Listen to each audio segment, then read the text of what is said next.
So why should they choose you when they interview you?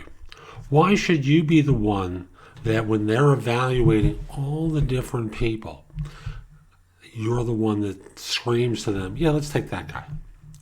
Now, I want to lay the stage for you and say there are a lot of very competent people who you are competing with. You're not the only one who can do this job. But the question is, are you the only one who can do this job in their environment? What's going to make you the chosen one? Now, I want to look at one of the examples that we can look at from a lengthy interview cycle, and that's presidential politics. No, I'm not going to be talking about the current election. I want to go back in time and look at the election of Barack Obama. Senator Obama ran for office not as the most experienced possible candidate. Clearly, Senator McCain was that.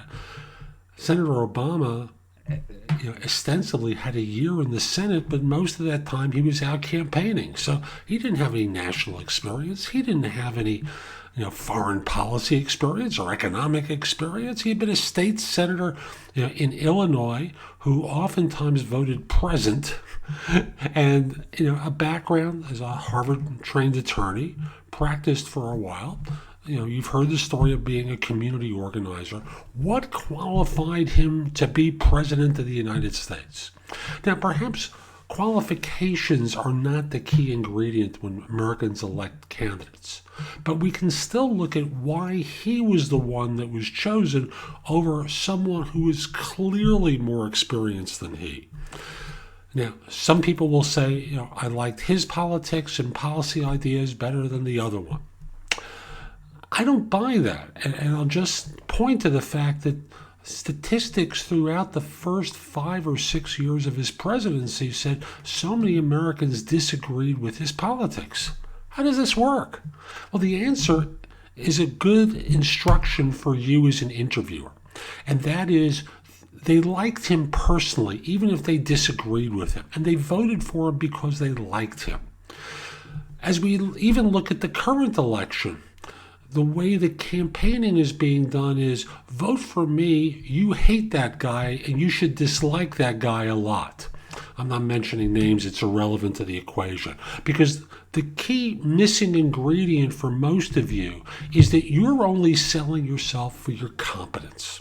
And competence is only one variable in the equation. There is still likability. Sometimes firms refer to that as chemistry.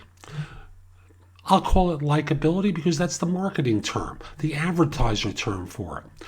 You want to appear likable to the audience. Now, sometimes this can get tricky because fit, chemistry, things like that are rife with the opportunity for bias. And I work on employers about that all the time. But for you as the job hunter, you cannot come across as adversarial. You cannot come across as being professional unless that's the quality you believe that they're going to like. Most of the time, a smile, some personality, some off-the-cuff remarks that don't sound scripted where you can connect with the interviewer goes so far in getting you hired. So again, learn the lesson from presidential politics. Likability is a huge variable in why people are chosen. And by the way, if we look back in time, Governor Clinton became President Clinton because people liked him more than the incumbent president. Ronald Reagan, at the time he ran for office, he was not the Ronald Reagan that became the symbol of the Republican Party, but he was someone that people liked and made himself likable in the debates with certain off-the-cuff remarks that he made. Americans related to him. Again, likability. Look for ways that people will enjoy you, like you, and then want to be around you more. Have a great day.